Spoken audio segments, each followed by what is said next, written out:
زبور پہلی کتاب 14واں زبور انسان کی بدذاتی۔ احمق نے اپنے دل میں کہا ہے کہ کوئی خدا نہیں۔ وہ بگڑ گئے، انہوں نے نفرت انگیز کام کیے ہیں، کوئی نیکوکار نہیں۔ خداوند نے آسمان پر سے بنی آدم پر نگاہ کی تاکہ دیکھے کہ کوئی دانش مند، کوئی خدا کا طالب ہے یا نہیں۔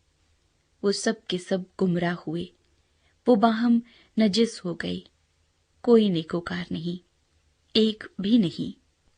کیا ان سب بد کرداروں کو کچھ علم نہیں جو میرے لوگوں کو ایسے کھا جاتے ہیں جیسے روٹی، اور خداوند کا نام نہیں لیتے؟ وہاں ان پر بڑا خوف چھا گیا، کیونکہ خدا صادق پشت کے ساتھ ہے۔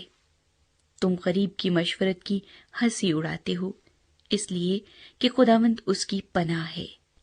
کاش کہ اسرائیل کی نجات سیون میں سے ہوتی۔